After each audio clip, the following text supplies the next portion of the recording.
Hello everyone. So today we are going to start another lesson from geography, that is mineral and energy resource. Okay. So बेटा आप में से काफ़ी बच्चों की रिक्वेस्ट थी कि मैम आप हिस्ट्री के लेक्चर्स लेना स्टार्ट करो. तो बेटा see we will go with a sequence. पहले हम लोग ज्योग्राफी के सारे लेसन कवर कर लेते हैं, फिर उसके बाद में हिस्ट्री के लेसन कवर अप करवा दूँगी. ओके. तो वैसे भी हमारे ज्योग्राफी में there are 8 lesson for this particular session. तो 8 में से हम 5th लेसन पे तो आ ही गए हैं वैसे भी. Okay. So after completing this 8 chapters will go to history. Okay. तो एज कंपेरेटिवली आपने मुझसे साथ में ये भी पूछा था कि आपको क्वेश्चन आंसर्स चाहिए थे इन पर्टिकुलर लेसन्स के भी सारे, कि मैम इनके आप एक्सरसाइज क्वेश्चंस वगैरह भी दो. सी बेटा, अब आपको बेसिकली दो चीज़ों के बीच में डिफ्रेंसिएशन समझना होता है कि आप एक सेंस होता है, एक सोर्स होता है जहाँ हम नॉलेज को केवल एक्वायर करते जाते हैं. ठीक है. नॉलेज एक्वायर करने के बाद में सेकेंड काम क्या होता है हमारा, कि उस नॉलेज को आपको अप्लाई करवाना है, एप्लीकेबल करवाना है. ठीक है. जिसके बेसिस पे हमें मार्क्स आते हैं. ओके. सी अब टीचर जो होता है वो सेम ही सेंस में सेम बच्चों मतलब लाइक क्लास में सबको इक्वल लेवल पे पढ़ाता है, पर जिन बच्चों का एप्लीकेशन बेस स्ट्रांग होता है they are able to achieve higher marks in the examination. Right. तो हम जो क्वेश्चन आंसर वाला सेक्शन है उसको थोड़ा सेपरेटली लेते हैं. पहले हम हमारा थियोरेटिकल जो सारे चैप्टर्स हैं उन्हें ज्योग्राफी के पहले वो कंप्लीट कर लेते हैं, फिर उसके बाद में हम लोग इनका एप्लीकेशन सीखेंगे कि हमारे पास अब जो रिक्वायर्ड नॉलेज आ चुकी है तो उन्हें हम क्वेश्चन आंसर्स पे किस तरह से अप्लाई करने वाले हैं. सी एज कंसर्न जब हम एस एस जो आप पढ़ रहे हो वो दो कंसर्न से पढ़ रहे हो, NTSC एंड CBSE के कंसर्न से. तो आपको यहाँ पे जो क्वेश्चन कंपोजिशन है जो है आपका आंसर कंपोजिशन है वो दो मैनर में सीखना है. ठीक है. लाइक अगर आपसे वन वर्ड आ जाता है, ऑब्जेक्टिव अगर आ जाता है, तो आप उसको किस तरह से परफॉर्म करोगे. अगर आपके पास वही थियोरेटिकल बेस के अकॉर्डिंग 3 to 5 मार्क्स के अंदर अगर आ जाता है तो उसको आप किस तरीके से अटेम्प्ट करने वाले हो. ओके. तो एप्लीकेशन बेस हम थोड़ा सा later on after completing the whole 8 lessons of geography, फिर उसके बाद में हम उसका एप्लीकेशन भी समझ लेंगे. क्लियर है इतना आपको? ठीक है. So without further wasting any time let's start our class. So okay, so what we have today is mineral and energy resource.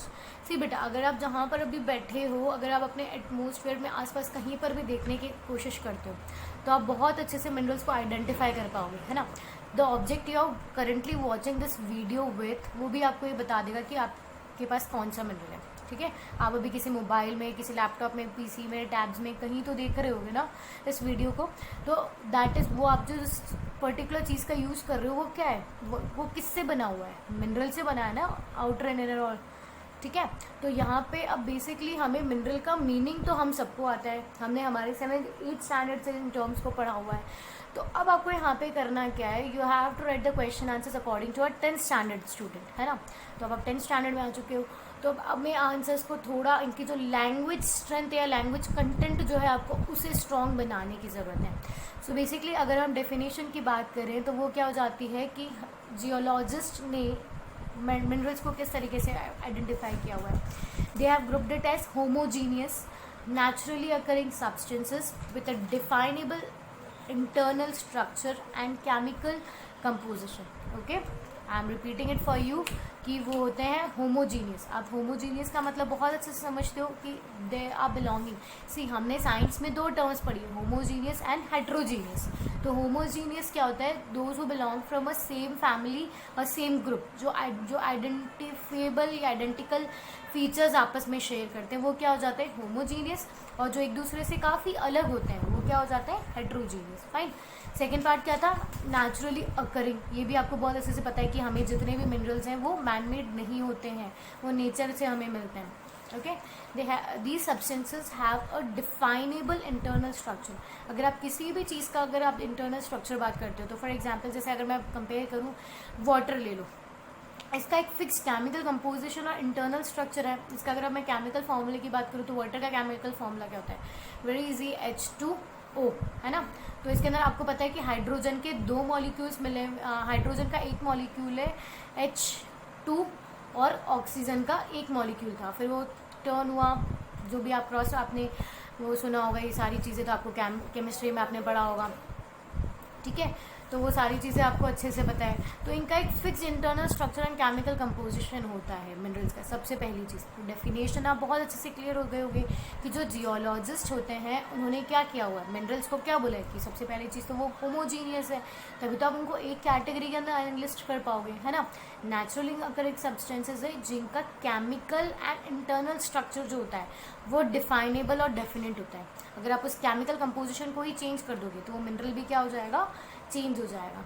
Okay, फिर अगर मैं इसकी इंपॉर्टेंस, हमने जितने भी टॉपिक्स पढ़े पहले तो उनके टॉपिक्स की लेसन की हेडिंग्स हमने क्लियर करी है, फिर अब हम उस चैप्टर को 10th क्लास में पढ़ रहे हैं तो आपको भी सीधी जेन्युइन चीज़ है कि उसकी कुछ ना कुछ इंपॉर्टेंस होगी, राइट। तो अगर मैं यहाँ पे मिनरल्स की बात करूँ तो मिनरल्स की क्या इंपॉर्टेंस है हमारी बेसिक लाइफ में या हमारी नेसेसिटी क्या है।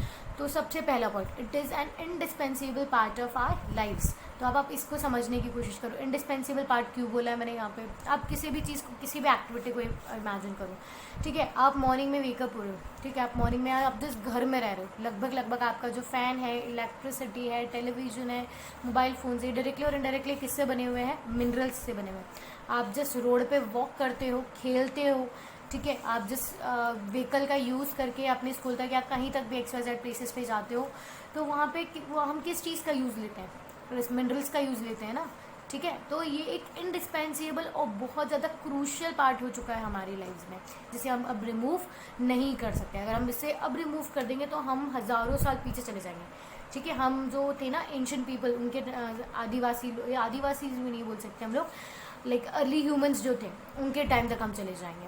ओके, इवन आई बिलीव कि उन्होंने भी डायरेक्टली और इनडायरेक्टली किसी ना किसी तरीके से मिनरल्स का यूटिलाइजेशन किया ही होगा।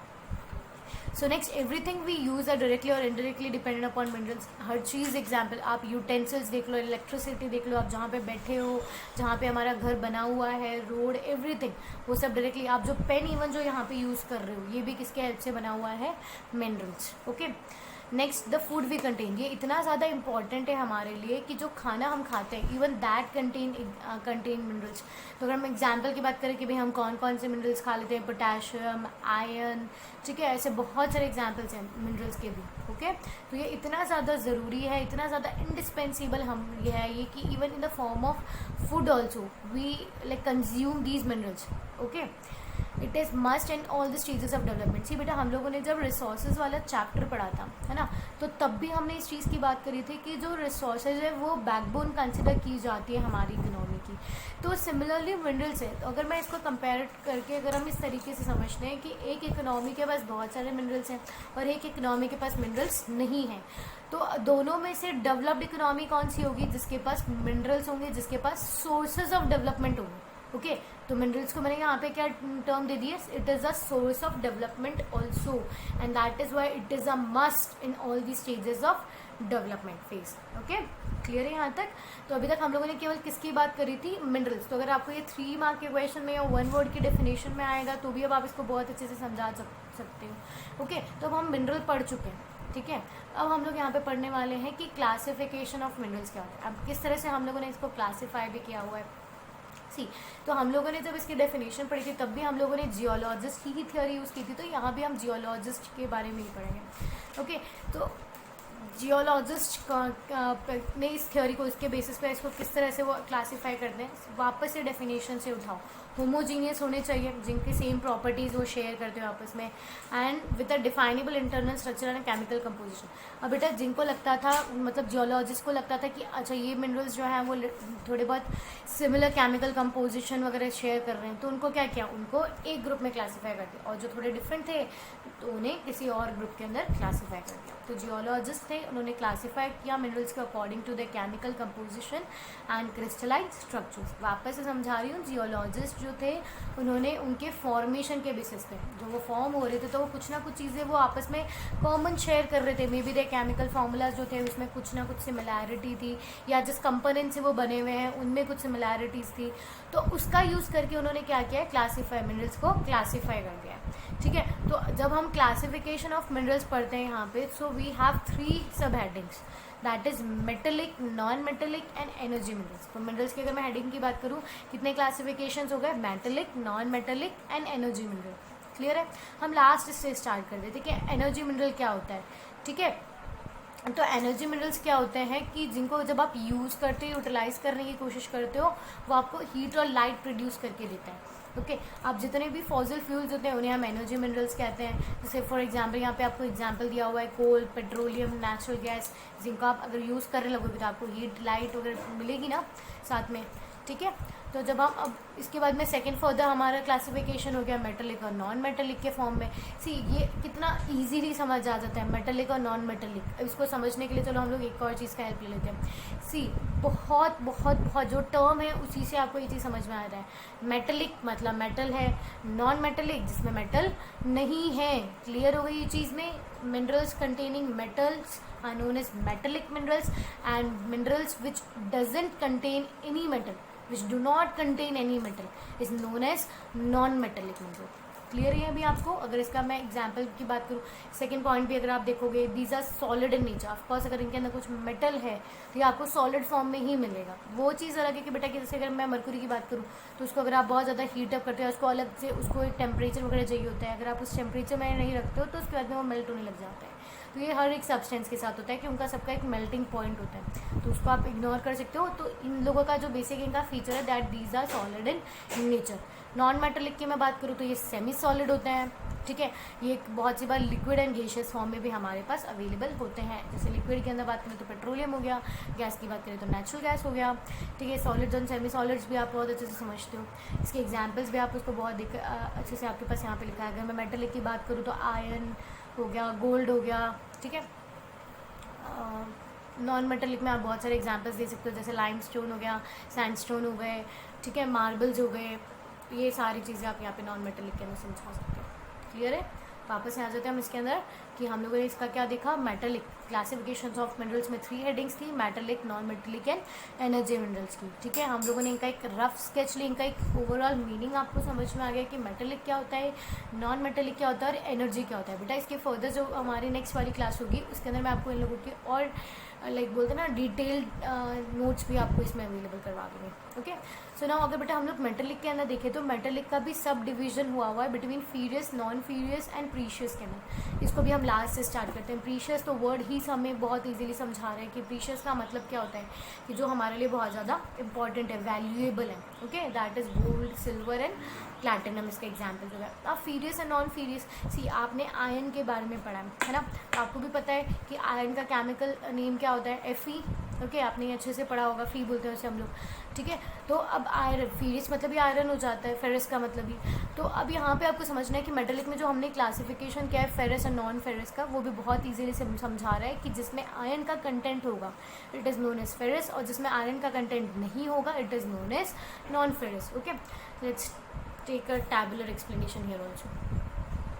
Okay, now so metallic minerals can be classified into ferrous and non-ferrous. It contains iron and it doesn't contain iron. It is malleable, ductile and have iron content, and it is non-malleable and non-ductile. Examples आप समझ चुके हो। तो आप लोग जब metals पढ़ते हो, ठीक है, आप लोगों ने ये सिमिलर टर्म्स आपके साइंस के लेसन में भी मिनरल्स आई थिंक सो लेसन का नाम है साइंस में भी, ठीक है। तो आपने तब भी ये चीज़ बहुत अच्छे से पढ़ी थी कि हम मेटल किसको कहते हैं। तो मेटल की आपने उस टाइम पे प्रॉपर्टीज़ पढ़ी होगी मेटल की, ठीक है, कि अगर आप किसी भी सब्सटेंस को मेटल बोलते हो तो वो क्या होना चाहिए, सोनोरस होना चाहिए, लस्ट्रस होना चाहिए, मेलिएबल होना चाहिए, डक्टाइल होना चाहिए, फिर वो good conductor of heat and electricity होना चाहिए, है ना।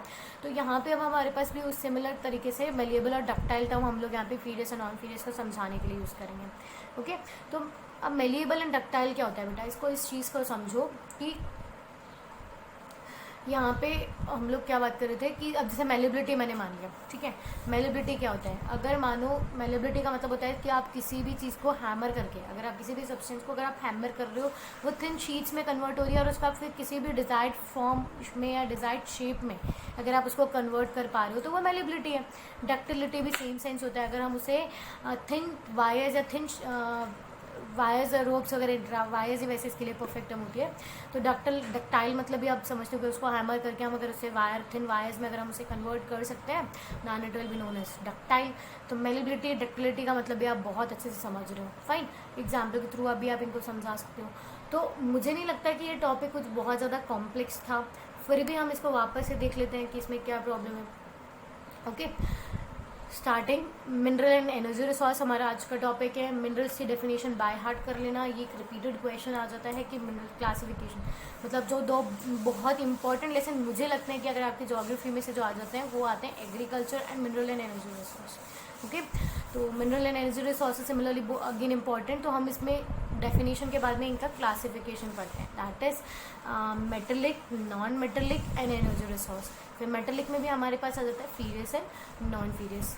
ओके, आई थिंक सो ये बहुत क्लियर होगा आपको। फिर भी अगर कोई भी किसी भी तरह का कोई भी डाउट होता है, right it in the comment section, I explain you again. Okay, thank you.